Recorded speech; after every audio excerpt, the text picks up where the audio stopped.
30% de territórios da Cisjordânia. Vamos lembrar que a Cisjordânia foi administrada pela Jordânia de 49 até 67, Israel conquista na Guerra dos 6 Dias, e o premier Netanyahu argumentava que o plano de paz de Trump, the deal of the century, em um momento diz o seguinte: a paz será obtida, segundo o plano do Trump, sem que nenhum israelense ou palestino seja obrigado a sair de suas casas. Essa passagem do acordo desenhado por, na verdade, Jared Kushner, permitiu a interpretação de Bibi Netanyahu de uma luz verde do governo americano para anexar territórios onde há assentamentos judaicos na Cisjordânia.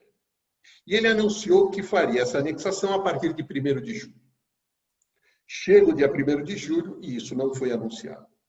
Para encurtar a história, o toma lá da cá. Os Emirados anunciam a normalização, se transformam no 3º país árabe a fazê-lo, e Israel suspende a anexação dos territórios palestinos. Dos territórios da Cisjordânia. Essa é a equação. Esse é o toma lá da cá, esse é o motivo, portanto, conjuntural, no curto prazo. Vamos entender agora, né? E eu sempre gosto de mostrar esse mapa para a gente lembrar a importância do reconhecimento de Israel pelo mundo árabe. É claro que na vida muito depende de perspectiva. Eu diria que quase tudo.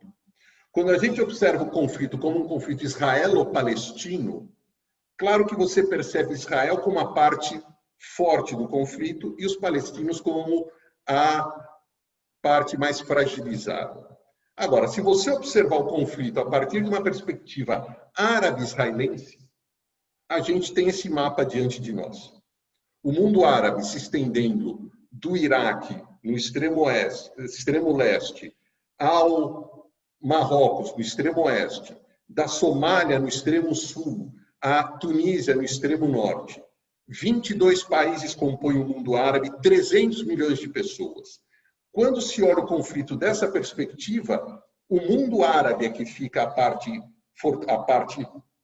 mais fortalecida, a parte, no mínimo, de maior envergadura territorial, de maior envergadura populacional, e Israel, claro, com o seu território diminuto, com a sua população, é que passa a ser o player nessa história de menor envergadura. Daí a necessidade de se entender a importância de Israel por parte do mundo árabe, por parte dessa região que compõe o Oriente Médio, o norte da África e uma parte, né, da África. Pois bem, quem são os Emirados Árabes Unidos? Parte desse mundo. Eu queria destacar alguns aspectos, alguns dados sobre esse país que vão nos ajudar a entender a sua lógica. Nos últimos 2 meses, antes, inclusive, de anunciar a normalização das relações com Israel, os Emirados surpreendem quem não acompanha o país detidamente com um noticiário bastante impactante, sobretudo nos meses de julho. Nessa virada de julho e de agosto, 2 notícias importantes dos Emirados. Primeiro, a inauguração de Barakah, que vocês podem ver aí no mapinha.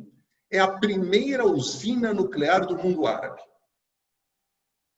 A primeira usina nuclear do mundo árabe. Vocês podem me perguntar, mas Jaime, por que um país árabe rico em petróleo precisa de usina nuclear? Nós vamos entender isso. Uma usina nuclear voltada à produção de energia. Naquele mês de julho, agora, aliás, o mês passado, uma outra notícia oriunda dos Emirados Árabes Unidos. O país se tornou o primeiro do mundo árabe e um dos poucos do mundo a enviar uma sonda a Marte. A sonda foi fabricada nos Estados Unidos, parceria de cientistas americanos e dos Emirados, foi lançada do Japão, numa parceria também com cientistas japoneses. No ano passado, os Emirados Árabes Unidos se tornaram o primeiro país do mundo árabe, em uma outra atitude pioneira, a lançar um astronauta para o primeiro astronauta do mundo árabe. Isso, em 2019, o astronauta foi à Estação Espacial Internacional num foguete russo. Obviamente, os russos cobraram bem por essa iniciativa dos Emirados Árabes. O que eu quero destacar aqui? Nós temos um país árabe profundamente empenhado na área da inovação tecnológica e da inovação científica. Vamos entender um pouco mais sobre os Emirados. Os Emirados, como o próprio nome indica, são um conjunto de 7 pequenos reinos árabes que se uniram e obtiveram a sua independência do Reino Unido na década de 70. Dos 7 Emirados, nós praticamente só conhecemos e ouvimos falar de 2 deles. Abu Dhabi, onde está a capital, e Dubai, o mais rico. Os outros a gente nem ouve falar. Fujairah, Ajman, Ras Al Khaimah. O país, repito, foi fundado a partir dessa conjunção de emirados. Cada emirado tem o seu sheik, mas eles têm uma estrutura federal que geralmente é dominada pela família de Abu Dhabi, repito, onde fica a capital. Um país, como nós vemos no mapa aqui, do ponto de vista da produção petrolífera, terceiro maior produtor do mundo árabe. Só fica atrás da Arábia Saudita e do Iraque na sua produção de barris de petróleo, como a gente vê no gráfico aí abaixo, o gráfico da revista The Economist. Outro dado impressionante para entendermos esse país, a sua população em 75 era de 550 mil habitantes. Com todo o desenvolvimento econômico, obviamente, catapultado pela riqueza petrolífera, hoje eles contabilizam 9 milhões de habitantes. Mas com um dado curiosíssimo. Primeiro que 2/3 estão concentrados em Dubai e Abu Dhabi. Os cidadãos locais com direito a voto são 11% da população. Os expatriados e os emigrantes, que obviamente vão ali atraídos por oportunidades de emprego e pela riqueza petrolífera, correspondem a 88% da população. Importante também notar, é uma monarquia, né? São várias monarquias que têm um sistema federal, né? É a mesma família que controla o país, a família de Abu Dhabi, desde a sua independência. Não é um regime democrático, mas é um regime menos conservador do ponto de vista religioso do que a Arábia Saudita. É um país menos conservador do ponto de vista de costumes, repito, do que a Arábia Saudita. O que os Emirados Árabes Unidos exemplificam? Eles exemplificam, são um caso clássico do que eu chamo países do mundo árabe se adequando à nova realidade do século XXI. E é um processo que vem se desenrolando há pelo menos 2 décadas. Esses elementos que eu trouxe dos Emirados vão ajudar a entender o próximo slide e que eu vou falar das razões que eu chamo de estruturais para essa aproximação de Israel com os Emirados Árabes Unidos. Se no conjuntural foi aquele toma lá da cá, Bibi suspende a anexação, os Emirados dão a normalização, vamos entender por que esse diálogo já vem há 20 anos de forma discreta. Plano de fundo. Por que existe essa aproximação Israel-países do Golfo Pérsico, os países árabes? Na minha leitura, nós temos o desgaste da fórmula de governar exercida e implementada pelos governantes árabes ao longo do século XX. O mundo árabe teve séculos de dominação otomana, depois décadas de dominação colonial europeia, depois que eles obtêm, em diferentes momentos, a independência das colônias, perdão, das metrópoles, Reino Unido e França, sobretudo, nós vamos ter ali regimes não democráticos, de diferentes naturezas. Poderia ser uma ditadura militar, como Gaddafi na Líbia, como Saddam Hussein no Iraque. Podia ser uma ditadura como são as monarquias árabes do Golfo, da Arábia Saudita, dos próprios Emirados, de Bahrein. Né? E eles governavam apoiados num tripé. 3 fatores. Primeiro, a riqueza petrolífera. Claro que eu vou exercer aqui uma generalização jornalística / sociológica. Primeiro elemento do tripé da governança desses países árabes ao longo do século XX, a riqueza petrolífera. Líder árabe não tinha nenhum interesse, nenhum incentivo a diversificar a sua economia, a industrializar, a sair da armadilha do monoproduto. A riqueza petrolífera bastava. Ao mesmo tempo, segundo tripé, a manutenção de uma ditadura, como eu já mencionei. Então, eu mantenho a economia congelada na dependência do petróleo, mantenho as dinâmicas política e social do meu país, mantenho elas congeladas. E o terceiro aspecto do tripé era a importância da narrativa anti-Israel. Ou seja, todos os regimes, inclusive democráticos ou ditatoriais, criam narrativas sobre a sua existência. Para que eles existem, quais são suas funções, quais são seus objetivos. E a narrativa primordial do mundo árabe, após 1948, era a narrativa anti-Israel. A criação do Estado de Israel era quase que de forma monopolista, apontada pela mídia árabe, pelos formadores de opinião do mundo árabe, nas universidades, como a principal tragédia do mundo árabe. Esse era o discurso oficial desses regimes. As mobilizações populares, as narrativas eram obtidas por meio do discurso anti-Israel, no primeiro momento, e às vezes até anti-ocidental. Vamos lembrar da narrativa de Gamal Abdel Nasser, as narrativas de Saddam Hussein, Muammar Gaddafi, né? As reuniões da Liga Árabe, as infindáveis reuniões de cúpula da Liga Árabe. Eu até tive chance de cobrir uma delas em 1990, em Bagdá. O tema israelo-palestino era central, como se o mundo árabe não tivesse outros problemas, não tivesse um déficit econômico, não tivesse um déficit democrático, não tivesse problemas sociais. A questão israelense era o foco da narrativa do mundo árabe no século XX.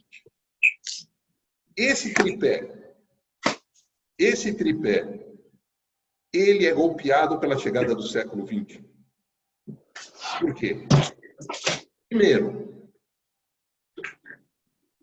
o fim da relevância absurda do petróleo. O petróleo no século XXI não tem e não terá a mesma relevância que teve no século XX. O mundo busca alternativas renováveis, fontes de energia renováveis ao petróleo. A cotação do produto despencou. Em 2012, um barril de petróleo custava $125, hoje custa 40. Chegou a valer 25 no começo do ano. Então, não há dúvidas que o mundo já está se preparando para a chamada post-oil world, o mundo pós-petróleo. Então, países árabes dependentes do petróleo começam a entender a necessidade de diversificar a sua economia. Isso é um processo que tem já cerca de 20 anos. Começam a investir no setor de serviços. Gente, exemplo clássico, os serviços de altíssima qualidade oferecidos hoje pelas empresas aéreas oriundas do Golfo Pérsico, Emirates, Etihad, Qatar Airways. Dubai se transforma, talvez, no principal hub de aeroporto do mundo. Centros financeiros se deslocam para aqueles países. Universidades, hospitais, até uma filial do Museu do Louvre foi aberta lá. Turismo. Esse é um processo, portanto, que já tem 20 anos. os países árabes do Golfo se preparando para o mundo pós-petróleo.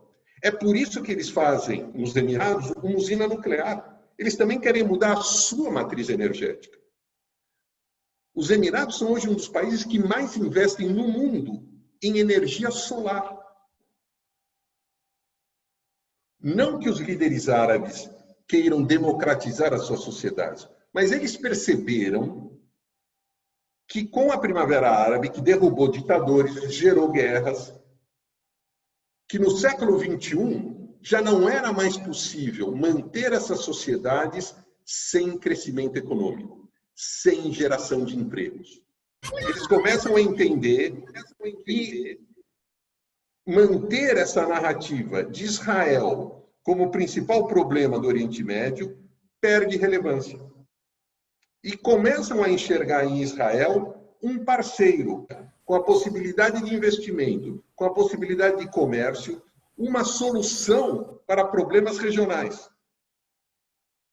Em suma, o grande pano de fundo que aproxima Israel desses países árabes, do Golfo Pérsico, é a necessidade de se redesenhar para o século XXI.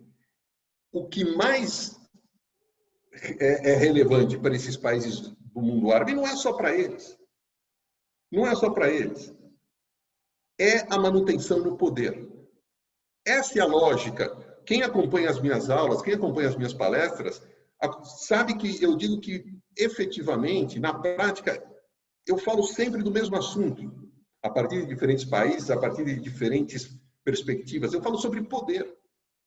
Então, esses ditadores do mundo árabe entenderam que a sua manutenção no poder depende de se prepararem, como estão fazendo para o mundo pós-petróleo, de gerarem dinamismo econômico e emprego para evitar novas primaveras árabes, e que, nesse contexto, manter a narrativa anti-Israel perde sentido, perde impacto e perde relevância.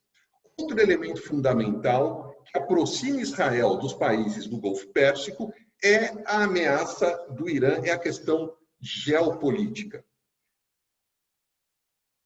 Eu acho que essa é uma questão fundamental, assim como a questão do tripé do século XX. Nós temos, como vocês sabem, o regime iraniano, que tem uma questão importante no DNA da Revolução Islâmica, a revolução que em 1979 derrubou a ditadura do Shah. O Shah Reza Pahlavi era uma ditadura pró-ocidental, mas era um regime ditatorial. E no DNA dessa revolução, dois elementos importantes. A tentativa de ampliar a hegemonia no Oriente Médio. Isso está claro desde o momento zero da Revolução Iraniana. E a Revolução Iraniana busca ampliar a sua influência no Oriente Médio, enfrentando dois grupos de rivais. De um lado, os Estados Unidos e Israel. Ora, o regime iraniano se posiciona contrariamente aos chamados valores ocidentais.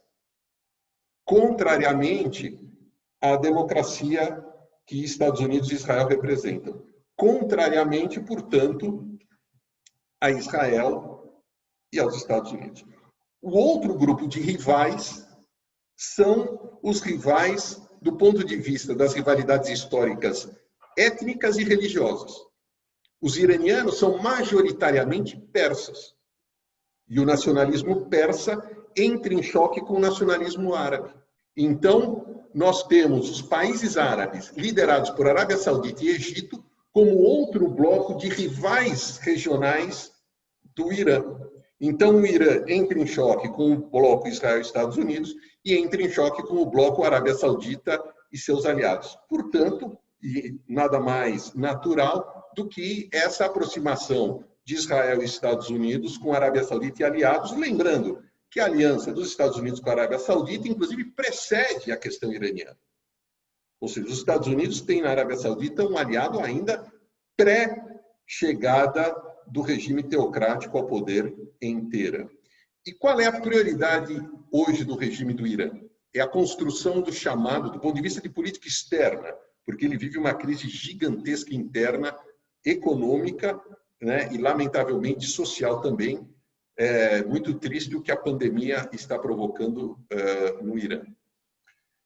A prioridade em política externa de Teherã é a construção do chamado corredor xiita. O Irã, na sua política de expandir influência no Oriente Médio, obteve seu maior sucesso no Líbano, já que no Líbano a força política e paramilitar mais poderosa é o Hezbollah, que é uma força pró-Irã. Não é exagero dizer que o Irã hoje domina e influencia decisivamente os rumos políticos do Líbano. E o Irã sonha em repetir no Iraque e na Síria o que obteve no Líbano. Essa estratégia é definida como a busca pelo corredor xiita. O Irã busca colocar sob sua zona de influência Iraque, Síria e Líbano, e isso vocês veem que permite ao regime de Teherã chegar ininterruptamente até o mar Mediterrâneo, um grande ganho geopolítico, num grande ganho na sua estratégia. Claro que os Estados Unidos atuam no Iraque para impedir isso, Israel atua na Síria para impedir isso. Esse é um dos temas principais hoje no Oriente Médio. A tentativa iraniana de fazer o corredor xiita, as ações americanas e israelenses no sentido de impedir, também com o apoio de Arábia Saudita e seus aliados, a expansão dessa influência iraniana. De novo, para entendermos o assunto e esse acordo, precisamos lembrar que o governo Trump fez o anúncio. Quem primeiro broke the news foi o próprio presidente Donald Trump. Essa aproximação Israel e países do Golfo, eu disse e repito, já ocorria há cerca de 20 anos. Mas ela ganhou uma nova dimensão, um novo estímulo com a chegada de Donald Trump à Casa Branca. Donald Trump tem relações com os sauditas mais fluidas e intensas, tem relações mais fluidas com os Emirados, com os outros países da região do que seu antecessor Barack Obama. O Obama falava de dois temas que irritavam e irritam os sauditas e o governo dos Emirados: direitos humanos, democracia, diálogo com o Irã. Na verdade, eu falei em três, mas é que democracia e direitos humanos são um tema só. O Trump não fala nada disso. O Trump fala em pressão máxima sobre o Irã e direitos humanos e democracia não fazem parte do cardápio do atual presidente americano. Lembrando que Trump também tinha relações com os países do Golfo ainda antes de chegar à presidência, relações empresariais, comerciais. Olha que importante a gente entender como o Trump impulsiona essa questão, que é, sem dúvida nenhuma, a maior conquista diplomática de seu governo. O Trump, ao longo dos seus quase 4 anos na Casa Branca, não obteve nenhum grande sucesso em política externa. Tentou o acordo com a Coreia do Norte, não conseguiu. Abriu a guerra comercial com a China, mas isso não impacta muito do ponto de vista de notícia e não tem uma relevância, até porque a guerra comercial ainda continua em boa medida. Este acordo é a maior vitória dele em política externa e, claro, estamos em meio a uma campanha eleitoral para a eleição americana de 3 de novembro. Mas vejam, olha como não é, em boa medida, de se surpreender. A primeira visita de Trump bilateral ao exterior, quero dizer, se surpreender com a costura do acordo de Israel e Emirados. A primeira visita bilateral que Trump fez quando presidente dos Estados Unidos em 2017, eu digo bilateral porque antes ele havia saído dos Estados Unidos para reuniões multilaterais. Ele tinha ido para a reunião de G, não me lembro qual, se era G7 ou se era G20, ele tinha ido para uma reunião da OTAN, Mas a sua primeira reunião, país a país, sua primeira visita país a país, olhem onde foi. Ele pousa primeiro na Arábia Saudita, depois vai para Israel, faz um pouso no Vaticano. Mas vamos nos concentrar sobre a questão Arábia Saudita e Israel. Isso já é de um simbolismo gigantesco, isso foi em 2017. O Air Force One, o avião do Trump, o avião presidencial norte-americano, não do Trump, sai da Arábia Saudita e pousa em Israel. É a primeira vez na história, ao menos oficialmente, que se sabe de um avião que sai da Arábia Saudita e pousa em Israel. Isso aconteceu em 2017. Ou seja, havia sinais claros de quanto o governo Trump ia investir nessa via de aproximação de Israel com os países árabes do Golfo Pérsico. Esse acordo, e agora nós vamos começar a falar sobre os seus impactos. Esse acordo, ele é diferente do Egito e da Jordânia, do acordo com o Egito em 78, da Jordânia em 94, pelo seu momento histórico diferente e porque ele abre as portas para uma perspectiva de uma maior repercussão da aproximação com Israel. Quando o Egito fez a paz com Israel, isso não foi seguido por nenhum país árabe. Aliás, lamentavelmente, Anwar Sadat foi assassinado num atentado terrorista em 81. Depois da Jordânia, tampouco nenhum país árabe seguiu. Nesse momento, há uma grande expectativa de que esse acordo, o de agosto, deverá ser seguido em breve por outros países da região.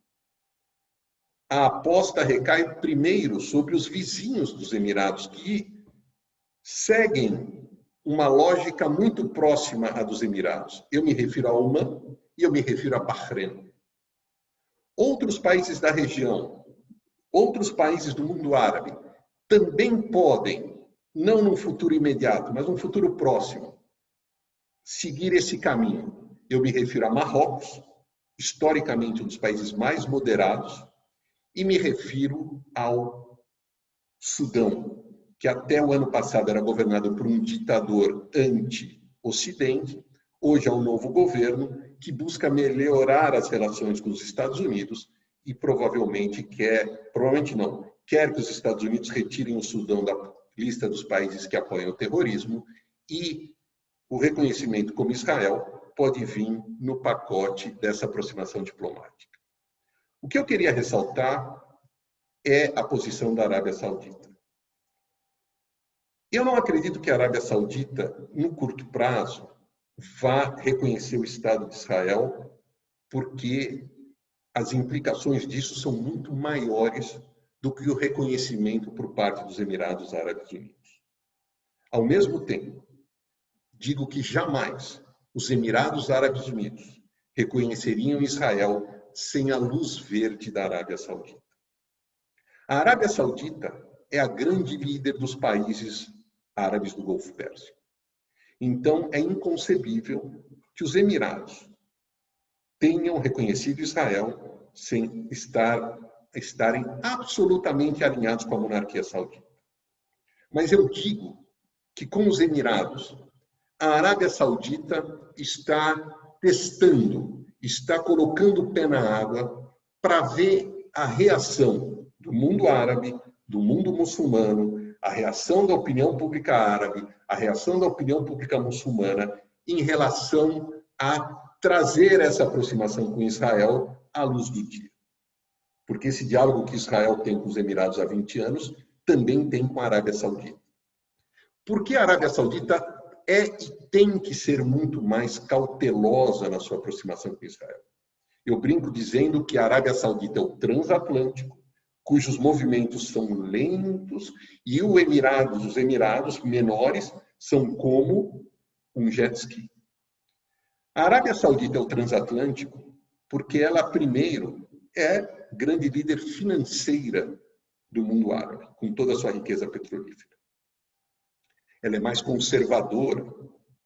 Mas, mais importante, A Arábia Saudita é a grande líder religiosa do mundo muçulmano. É na atual Arábia Saudita que surgiu o islamismo. A Arábia Saudita é guardiã de Meca e Medina. Portanto, né, quando a Arábia Saudita fizer um movimento na direção de Israel, isso tem um impacto muito maior pela sua posição de liderança.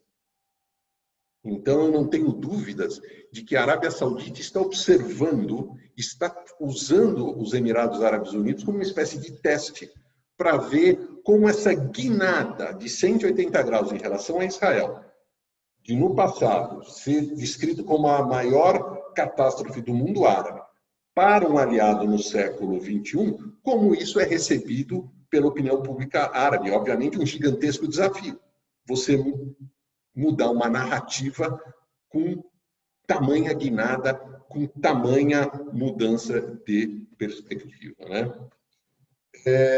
Para a gente não se alongar muito, né? Eu trouxe aqui algumas fotos, né, do passado. Nós temos aqui na foto em cima o então primeiro-ministro de Israel, Menachem Begin, discursando e recebendo Anwar el-Sadat na Knesset, em 1977. Nós temos aí a foto de Moshe Dayan recebendo Anwar Sadat, também em Israel, em 1977.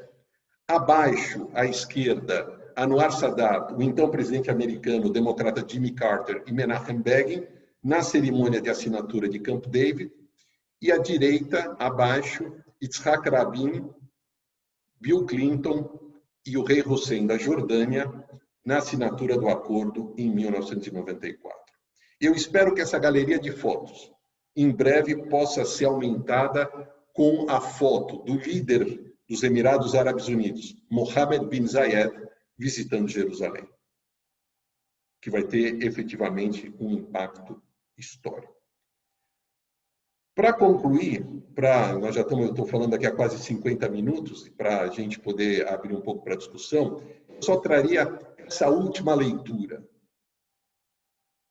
Até porque o tema da nossa palestra é o impacto do acordo. Eu procurei explicar suas raízes históricas e o que eu entendo como impacto. Eu resumiria o impacto nessa frase que eu coloquei ali em cima. Os países da região, primeiro, buscam por maior cooperação regional e maior diversificação de laços. Porque o século XXI está desenhando, e a pandemia também está desenhando, um novo mundo diferente do século XX. E repito, o que orienta e movimenta essas lideranças árabes é a sua prioridade. Qual é a prioridade? É a sua manutenção no poder. O que está acontecendo? Por que eles estão procurando mais cooperação regional? Primeiro, porque há um fator chamado diminuição da presença dos Estados Unidos. A presença militar, política e econômica dos Estados Unidos diminui no século XXI em comparação com o século XX. Por quê? Porque o Oriente Médio será menos importante, já é menos importante para os Estados Unidos do que foi no passado. Primeiro, porque o petróleo perde importância. E segundo, porque a Ásia e a China ganham importância. Então, os Estados Unidos, não digo que estão abandonando o Oriente Médio, mas estão diminuindo a sua presença militar, a sua presença política e a sua presença econômica. Deixa eu dar alguns exemplos rapidamente aqui.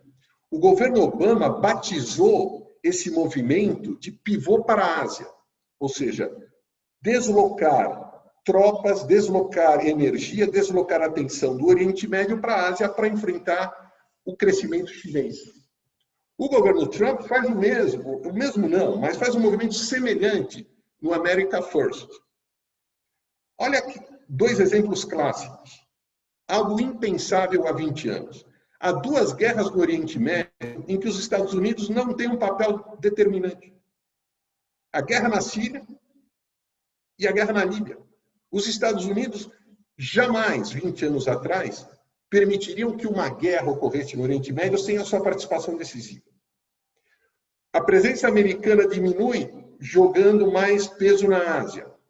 Isso abre um vácuo. Quem está entrando mais? A China.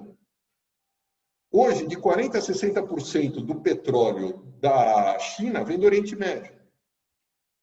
Desde 2016, a China é a maior fonte de Foreign Direct Investment no Oriente Médio, ou seja, de investimento estrangeiro direto.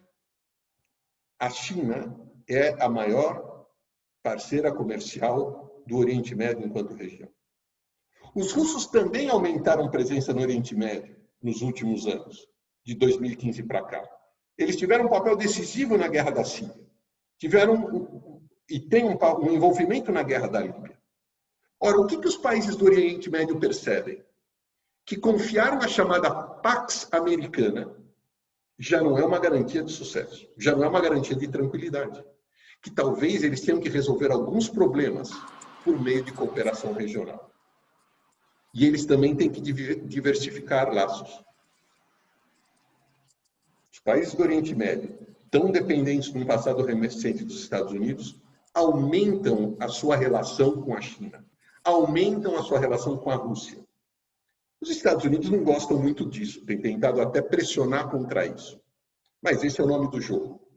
Os Estados Unidos vão mais para a Ásia, diminuem presença no Oriente Médio, os países China e Rússia aumentam presença no Oriente Médio, os países da região percebem que precisam cooperar mais, porque vai ter menos Estados Unidos, e que precisam também aumentar as relações com a China e com a Rússia. Portanto, nós estamos desenhando um novo Oriente Médio. Isso não significa que não será um Oriente Médio sem turbulências, mas é um novo Oriente Médio que se desenha. E o acordo entre Israel e Emirados Árabes mostram a necessidade de os países da região se atualizarem. O século XXI está finalmente chegando ao Oriente Médio, claro, eu falo não do ponto de vista cronológico, mas do ponto de vista das tendências que modelam o momento histórico. E eu acho que é inexorável esse redesenho.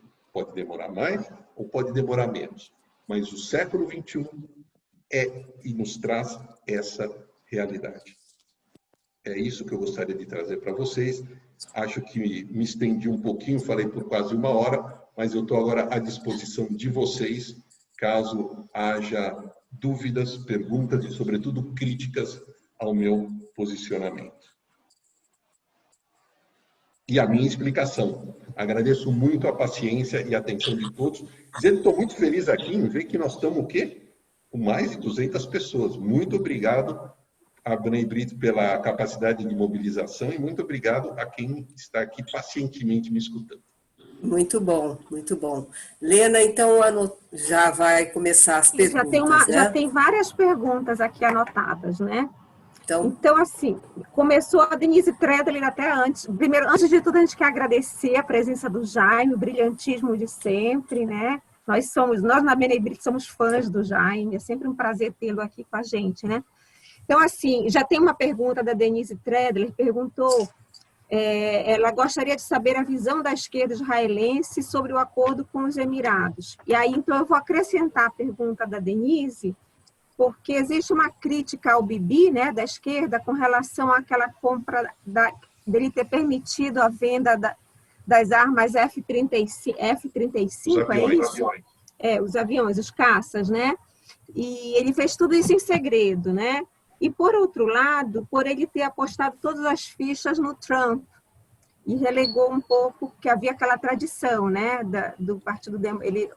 Israel apoiava os dois partidos. Então, ao se aproximar do Trump, isso não prejudicaria a futura política externa de Israel? Então, juntou a minha pergunta com a da Denise, né, sobre as críticas da esquerda. Então, vamos lá, vamos por partes. A esquerda, como a direita, tem a esquerda dogmática e tem a esquerda sensata. Tem a direita dogmática e tem a direita sensata. Eu, aliás, me defino como um centrista radical. A esquerda sensata em Israel saudou o acordo, e não poderia ser de outra forma. Há setores da esquerda dogmática que acharam um absurdo Israel normalizar suas relações com uma ditadura como são os Emirados Árabes Unidos. Ora, Israel fez a paz com o Egito, que era uma ditadura, e é até hoje. Israel fez a paz com a Jordânia, que é uma ditadura, e é até hoje. A função de Israel lá não é trazer democracia para o mundo árabe. A função de Israel é fazer a paz com o mundo árabe. Então, há uma crítica também ao Bibi, que o Bibi sempre tinha um discurso. Não, o mundo árabe primeiro precisa ter democracia e depois fazer a paz. Então, veja, eu acho que nós temos que deixar o dogmatismo de lado e entender, sendo pró-Bibi ou anti-Bibi, que esse acordo é um acordo histórico. Né? Número 2, a relação com os Estados Unidos. Eu acho um erro crasso as relações de Estado serem confundidas com relações de governo. Isso se aplica ao governo de Israel, ao governo do Brasil e a quem quer que seja. Qual é a diferença de relação de Estado com relação de governo? Ora, Israel tem que ter uma política de Estado que independa do governo de direita, de esquerda, alto, gordo ou magro, que seja uma relação fluida e harmônica com os Estados Unidos, não importando o governo americano. Essa aliança, ela é suprapartidária. É uma aliança que não importa se o presidente é democrata ou republicano, se o primeiro-ministro de Israel é do Likud ou do Kahol Velavan. Então, nós vivemos hoje uma época em que lideranças acabam colocando as suas agendas ideológicas e partidárias acima dos interesses de Estado. Então, eu não acho que o Jair Bolsonaro tem que declarar apoio ao Trump. A gente ficava indignado quando o Lula apoiava o Maduro, e eu acho que a gente tem que ser coerente, né? Como é um absurdo também o Bibi ter essa relação com o Trump, né? Ter essa relação com o Trump. Eu acho que Israel tem que dialogar com os Estados Unidos e vice-versa de maneira fluida e independente do partido no governo. Eu pulei e não comentei a questão dos aviões. Essa questão dos aviões ainda não está clara. Muita gente em Israel dizendo que isso é inaceitável e o governo Trump dizendo que, os integrantes do governo Trump dizendo que isso é o preço a ser pago. A fórmula que talvez seja encontrada é os Estados Unidos efetivamente venderem os F-35, esses aviões de ponta, mas garantindo, por meio de outras transferências, a manutenção da dianteira tecnológica de Israel do ponto de vista militar. Eu queria fazer um pequeno... Lena, desculpe, complementando o que o Jaime acabou de dizer sobre os F-35, esses aviões, eles não são apenas um negócio que voa. Eles têm um complexo tecnológico muito grande envolvido em cada um deles. E você pode perfeitamente estabelecer uma estrutura de limitações da capacidade de uso do avião. E não é Trump que vai decidir sozinho esse tipo de negociação. Então, tem questões de Estado envolvidas e não é uma situação tão simples assim. Simplificar a dimensão de um acordo como esse, por conta de um F-35, que amanhã vai ser substituído por um F-40 ou de Alva 4, não é muito justo. Posso continuar as perguntas do chat? Vamos lá, que tem muitas perguntas importantes. O Sérgio perguntou qual a posição do Murmad Darlan, que mora nos Emirados Árabes e planeja assumir a autoridade palestina. O que você acha? Esse é um tema muito interessante. Ele se referiu a Mohamed Dahlan. O Mohamed Dahlan era o líder do Fatah em Gaza, quando o Hamas dá o golpe em 2007. Ele é expulso de Gaza, vai para a Cisjordânia, entra em choque com Mahmoud Abbas pela liderança, e desde 2011 vive exilado nos Emirados Árabes Unidos. Para mim, é uma figura ascendente na política palestina. Eu sugiro que a gente guarde esse nome.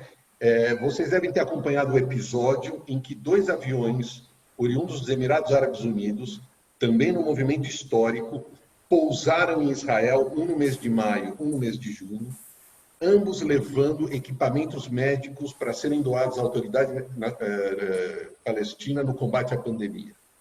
Lamentavelmente, os 2 aviões tiveram a sua carga negada, rejeitada pela Autoridade Nacional Palestina, argumentando que não aceitava o fato de os aviões terem pousado no aeroporto Ben Gurion. No entanto, há uma outra história implícita. Dahlan teria sido um dos articuladores dessa ajuda. Então, aí está embutido também uma luta política. Ou seja, Abbas teria se recusado a aceitar uma ajuda articulada pelo seu grande inimigo político. Então, nesse momento, Dahlan tem o apoio da Arábia Saudita, dos Emirados Árabes Unidos, do Egito, ele é muito próximo a Al-Sisi, então ele desponta hoje como um líder palestino que, inclusive, para concluir, tem bom diálogo com Israel, tem bom diálogo com os Estados Unidos. Tem uma pergunta aqui do Mauro Boimel. O que vai acontecer com a geopolítica americana se o Biden vencer as eleições? Para quem Israel deve torcer nas eleições dos Estados Unidos? Bom, a vitória do candidato democrata Joe Biden vai mudar a política externa americana, trazendo de volta algumas perspectivas clássicas que o Trump havia abandonado. O Trump tem uma política muito mais marcada pela diminuição da presença dos Estados Unidos no cenário internacional. Vamos lembrar do America First, é um dos seus grandes slogans, né?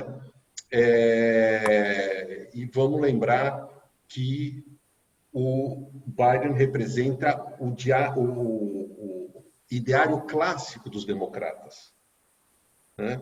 Que é uma agenda muito marcada pelo multilateralismo, apostas em diálogos.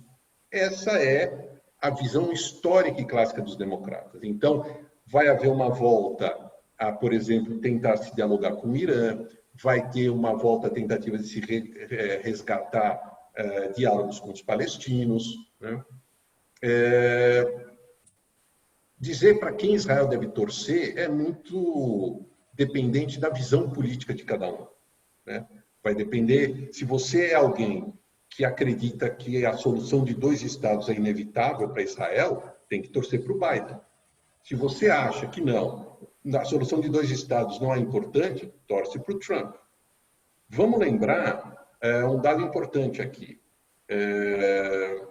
A comunidade judaica norte-americana tem uma tradição fortíssima de voto em democratas, né? O Trump deverá ter, no máximo, 20% do voto judaico-americano. Nas eleições de 2016, a Hillary teve 70% dos votos. O voto judaico-americano, ele é composto por uma tradição de questões domésticas e a relação com Israel. Então, depende muito da visão pessoal de cada um, o que é melhor para Israel. Vai depender da sua ideologia política. Se você acredita no diálogo, se você não acredita, ou é melhor Biden ou é melhor Trump. Tem uma pergunta agora do Abrão Luiz. Jaime, na sua visão, estes acordos atuais e os futuros que você estimou terão algum efeito direto no conflito israelense-palestino? Algo mudará em relação a isso? Bom, excelente também, boa, como todas, boa pergunta. Primeiro aspecto interessante, eu, particularmente, acho que a solução passa por 2 estados, né? Acho que não é do interesse estratégico de Israel incorporar, né, mais tantos milhões de palestinos que vivem na Cisjordânia. Claro que tem que ser discutido e muito claro que Estado e como será esse Estado palestino, né? Agora, algumas questões importantes. Primeiro, os palestinos viram o fracasso da sua estratégia. Eu acho que os palestinos precisam entender que 7 décadas do seu movimento levaram a um fracasso. De fracasso em fracasso. Eu vou lembrar a frase histórica de Abba Eban: os palestinos não perdem uma oportunidade de perder uma oportunidade. Os palestinos, a sua liderança, ela ainda mantém a cartilha do chamado Movimento de Libertação Nacional dos anos 50, da Guerra da Argélia, da guerra... Eles não entenderam a chegada do século XXI. O movimento palestino passou de grande bandeira do mundo árabe a uma das questões menos relevantes. Os palestinos tinham poder de veto na relação de Israel com outros países árabes. Eles foram completamente atropelados. E eu acho que eles têm que perceber, portanto, que chegou o momento de sua liderança fazer uma profunda autocrítica. E entender que o caminho levou, lamentavelmente, os palestinos a sucessivas derrotas. E que se eles querem um Estado, que seja um Estado em cooperação com Israel, e que a gente consiga desenhar, finalmente, um cenário de cooperação e não baseado nas ideologias ultrapassadas do século XX. Então, tem uma pergunta aqui do Sérgio Zilberstein. Se for assinado um acordo com a Arábia Saudita, qual será a reação do Irã? Quem seria o mais adequado primeiro-ministro para essa nova mudança no cenário de relações diplomáticas no Oriente Médio? Bibi ou Gantz? Nos Estados Unidos, a questão palestina é central para a academia e para a conspiração do BDS. Qual é o foco dos Estados Unidos em relação aos palestinos? Nossa, enorme essa pergunta. Veja, então vamos por partes aqui. Aliás, eu acho que o próprio BDS também se enfraqueceu nesse cenário todo, né? O BDS hoje percebeu que também a sua estratégia está equivocada. Um dos aspectos fundamentais que a gente precisa entender é que a questão palestina está perdendo espaço, né? Ela também, com muito mais lentidão, mas também na questão da esquerda, né? Nessa estratégia do século XX, a questão palestina também foi mitificada. Isso aqui foi uma estratégia da União Soviética, né? A União Soviética transformou o conflito israelo-palestino, por seus interesses estratégicos, também na questão central da esquerda no mundo. E a esquerda inteligente está percebendo que não é mais assim. Esse movimento ocorre lentamente, mas a gente ainda tem setores da esquerda que compram um discurso iraniano, que compram um discurso radical, que mostra que isso só levou a população palestina a, lamentavelmente, colher fracassos. Então, a pergunta, quem é melhor, Gantz ou Bibi? Eu gosto de alternância no poder. Eu entendo que o parlamentarismo, e agora eu não estou falando do Bibi figura, né, figura pessoa física. Tudo bem que o Helmut Kohl dirigiu a Alemanha por 16 anos, a Thatcher por 11, mas eu tendo a ver isso como casos de exceção. Eu acho que um aspecto fundamental da democracia é a alternância de poder. Porque senão você não gera espaço para o surgimento de novas lideranças. E eu temo que Israel viva uma crise de liderança. Porque o Bibi, agora, ininterruptamente, há 11 anos, né, não abre espaço para novas lideranças. Eu gosto de democracia com alternância no poder. Tem uma pergunta agora da Beth Jardinovski. Jaime, você que sabe tudo sobre a China, como você enxerga uma futura relação Israel-China? Bom, essa pergunta da Beth Beijo, Beth. Ela é muito arriscada para vocês. Porque se eu for começar a falar de China, nós vamos sair daqui às 11 da noite. Então, o perigo é para vocês, não para mim. Eu vou me entusiasmar. Mas esse é um tema para mim apaixonante, porque, veja, tem coisas que eu concordo e tem coisas que eu discordo do Bibi. Então, eu acho que o Bibi se eterniza no poder. Não é bom para Israel, mas eu o elogio nessa questão do acordo de paz com os Emirados. Uma outra coisa que eu acho interessante na visão do Bibi, o Bibi sempre foi um grande defensor dos laços com a China. Vocês devem saber que a Tnuva, grande marca alimentícia de Israel, foi comprada por capital chinês. Que uma das principais marcas de cosméticos do Mar Morto hoje é de capital chinês. Que uma empresa chinesa venceu a concorrência para renovar o porto de Haifa. Só que agora o Trump está numa política de começar a obrigar os países a escolherem Estados Unidos e China. O que eu acho ruim. Quer dizer, eu entendo o Trump, é do interesse do Trump, porque eu não acho que é do interesse dos países. Veja o caso do Brasil. Quando o Trump vem e pressiona o Brasil, vocês querem Estados Unidos ou China, nós não podemos fazer essa escolha. Não podemos fazer essa escolha. Por quê? Porque com os Estados Unidos nós temos uma aliança histórica e ideológica. Ok. Com a China nós temos uma relação comercial vital. Cada dólar que o Brasil exporta para os Estados Unidos, exporta 3 para a China. Como é que a gente vai abrir mão da China? A gente vai para a falência. Então, veja, por isso que eu não gosto dessas relações muito, para usar uma expressão do Carlos Menem, que quando Argentina e Estados Unidos, relações carnais. Pode namorar, mas não precisa casar. Então, Israel tem uma aliança histórica e estratégica. Os Estados Unidos são seu maior aliado? São. Mas Israel precisa e pode ter relações com a China. O mesmo com o Brasil. Né? Não quero e não acho bom que o mundo volte à Guerra Fria na lógica bipolar. Ou você está de um lado ou você está do outro. Eu acho que isso não é bom nem favorável para a estabilidade global. Tem uma pergunta da Riva Feigel. O povo libanês está descontente com o seu governo. Como isso pode ser benéfico para Israel? Por meio do enfraquecimento da força política mais poderosa do Líbano hoje, que é o Hezbollah. Quem é o Hezbollah? É uma força política que domina o Líbano e que tem, como eu digo, a agenda iraniana.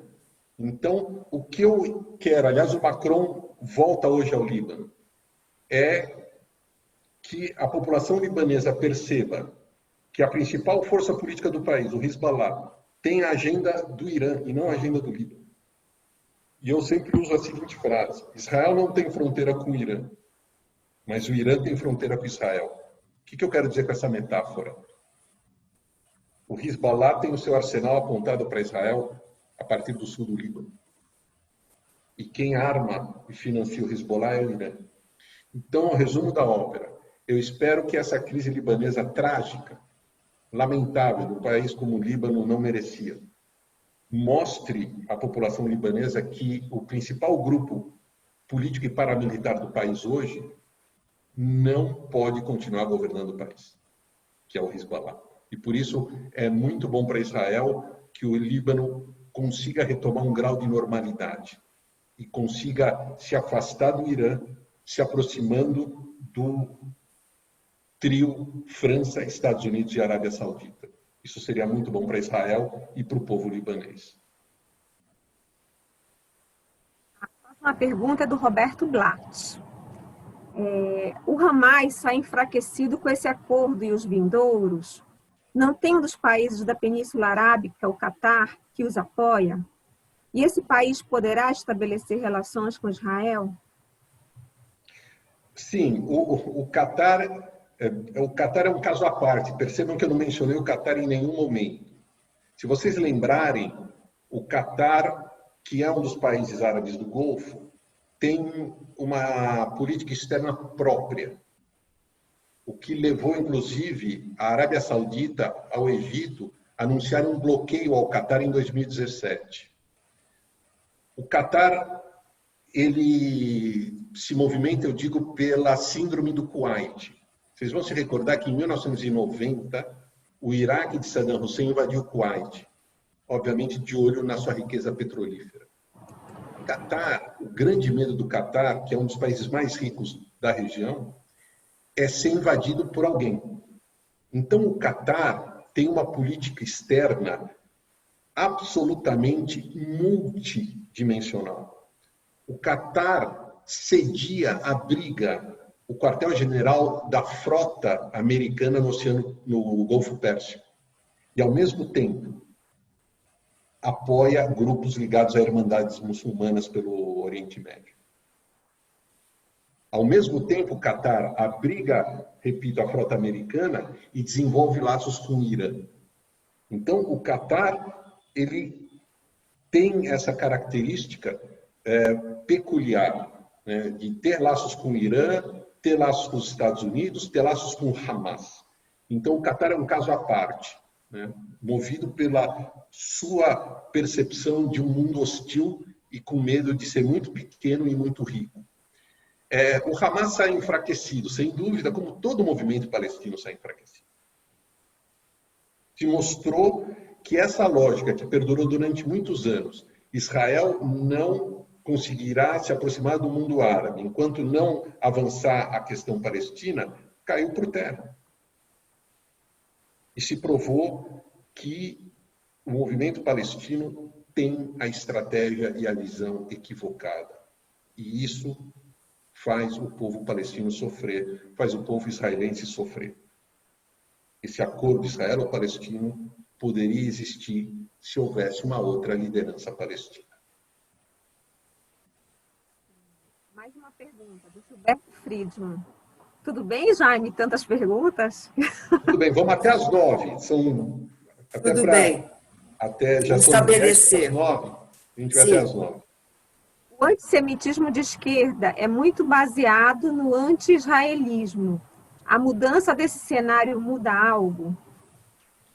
Olha, é claro que a esquerda dogmática, ela diz, mas esse acordo de Israel é com uma ditadura de direita, uma ditadura monárquica, não tem relevância e tal. Sem dúvida, se o mundo árabe, né, ele, durante muito tempo, ajudou a financiar movimentos de esquerda anti-Israel. Então, claro que isso tem um impacto. Tem um impacto, sim, essa movimentação. A gente começar a ver, por exemplo, menos relevância no noticiário global ao tema israelo-palestino. Eu não sei se vocês perceberam isso. Antigamente, qualquer coisa que acontecia em Israel, era manchete. Isso diminuiu, antes, inclusive, da pandemia. Porque, né, esses grupos, essa aliança anti-Israel, ela unia esquerda e ditaduras árabes, né, com o objetivo de minar o que eles viam como imperialismo e aquele esquema de poder. Hoje, esses países árabes perceberam que, para eles ficarem no poder, eles não precisam mais ficar bombardeando Israel. Então, eles cortaram financiamentos a esses movimentos. Por isso que esses movimentos estão mais fracos, eles perderam intensidade. Né? Então, eu acho que, claro, que essa nova dinâmica do Oriente Médio enfraquece essa posição anti-Israel na esquerda, sem dúvida nenhuma. Só para observar que tem muitos elogios, viu, Jaime? A sua palestra assim bombou, foi... Mas então, o Chia falou, quis fazer uma observação, tá? Claro. Jaime, excelente explanação. Apenas uma pequena, mas importante correção. No início da palestra, você disse que no Toma lá da cá, Israel suspendeu a anexação de 30% da área da Cisjordânia. Diversos sites noticiosos disseram isso. Os 30% são o estipulado no plano Trump. Netanyahu pretendia estender a soberania a apenas 3% da área C, onde estão os grandes assentamentos. Os demais 27% ficariam para mais tarde, quando fosse possível traçar fronteiras com os palestinos. Esse foi o Chia, seu colega jornalista, que é nosso presidente no Paraná. Eu admiro muito o Chia, mas não sei se essa versão também que ele traz está... Mas nós vamos checar, Chia. Obrigado pela observação. Aqui no chat, eu acho que já foram todas as perguntas. Então... Muitos elogios, aos quais eu adiro, né? Imagina. Então, Zeila, Abraão. Então, Jaime, eu acho que você, como sempre, abrilhantou aqui essa noite, que eu até achei muito bom esse horário em que todos já tinham feito todos os seus encontros familiares e almoços e todos os, assim, os domingos especiais que a gente tem que ter, né, no decorrer dessa pandemia, da melhor maneira possível. Você disponibilizou o seu horário para nós, que foi muito bom. E eu só queria lembrar vocês, já que nós estamos juntos aqui nesse encontro tão gostoso e tão importante de poder pensar junto e ouvir pessoa como o Jaime, que articula maravilhosamente bem, né, o seu conhecimento com toda a interpretação desse conhecimento jornalístico, histórico, que nós temos aqui no Brasil uma realidade que se chama carência. Então, nós resolvemos fazer uma campanha, a Benebrito faz campanhas. Eu queria lembrar que nessa campanha nós estamos passando por uma onda de frio muito violenta e já nos foi solicitado, nós podemos criar essa campanha buscando cobertores para pessoas que estão nas comunidades da Zona Norte. E eu queria lembrar vocês que essa colaboração vai ser muito importante, principalmente nesses próximos dias que vão esfriar novamente. Então, se vocês puderem, vocês devem ter recebido, né, o nosso cartaz, deem uma lida nele e veem se vocês gostariam de colaborar. Comunidades hoje em dia significa favelas. Dentro dessas grandes favelas tem instituições que trabalham com idosos. E nosso foco, o Benebrito, está com projetos muito lindos para os idosos, tem o Juntando Pontas, tem o Espaço de Maturidade e Lazer. Então, faço aqui um pouquinho da nossa propaganda, da nossa grande instituição, como o Jaime falou, que já trabalha há 177 anos em pró, né, a beneficência, a cultura, isso que nós recebemos hoje, que é maravilhoso, que é esse aprimoramento, né, da nossa cultura através de pessoas que têm esse saber, né? E aí eu queria agradecer a todos, aos que estão aqui, aos que ficaram aqui, e a Bran quer falar também. Então, por mim, Lena maravilhosa, como sempre, nossos amigos que trazem essas perguntas lindas e ótimas, inteligentes. Jaime, sempre muito obrigada, e a Bran vai falar também. Então, boa noite da minha parte, abraço a todos e até a próxima amanhã. Nós somos muito gulosos. Amanhã tem mais. Então, Lena pode depois falar um pouquinho desse amanhã. Fala, Bran. Lena, eu preciso dar uma mensagem no encerramento. Lena? Então, a palestra de amanhã vai ser com o psicanalista Mauro Regenberg, vai ser sobre um filme indiano, que ainda dá tempo de vocês assistirem, quem não tiver assistido, é Como Estrelas na Terra. Esse filme é maravilhoso, eu super recomendo, e tem um material muito humano que o Dr. Mauro vai explorar amanhã. Então, estão todos convidados.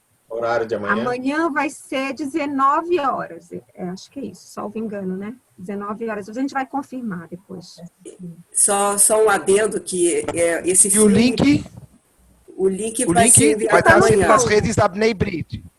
Não é só. Então, sempre é bom as pessoas olharem o Facebook, o Instagram da Bnei Brit, sempre acompanharem, porque lá todas as informações estão atualizadas, com link, com folder, com tudo. Sempre lá nas redes da Bnei Brit.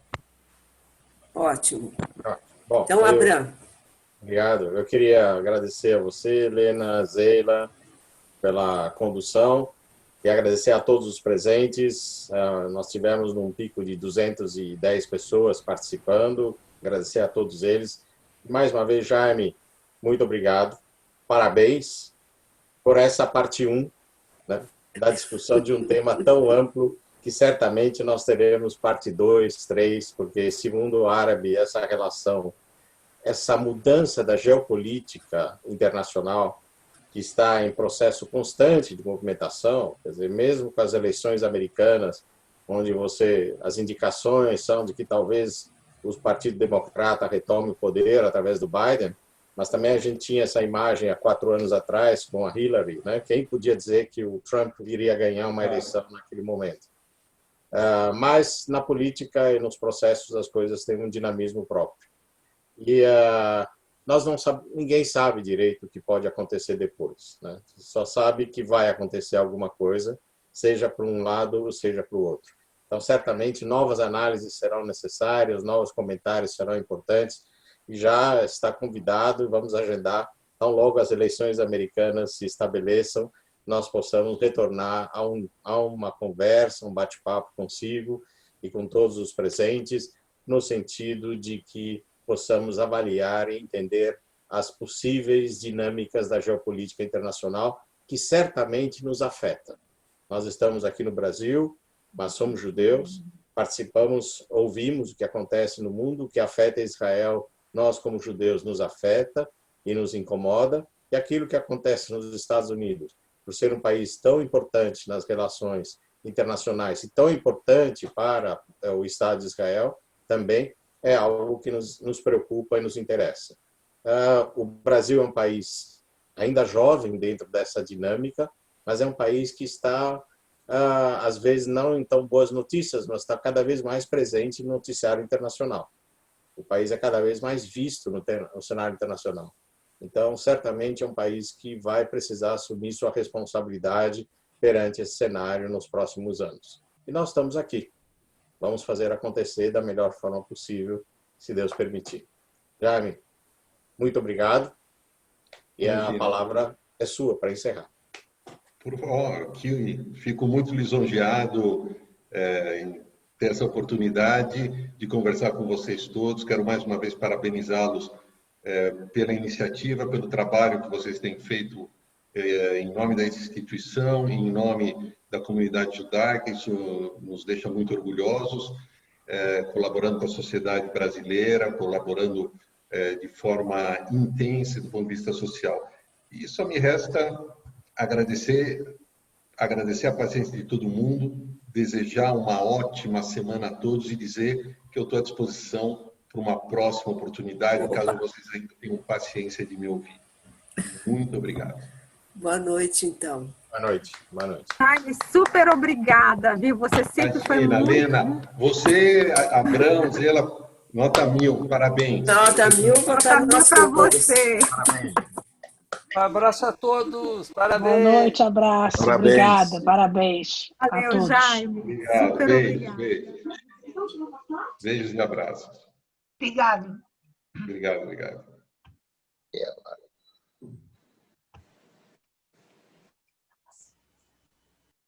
Acabou.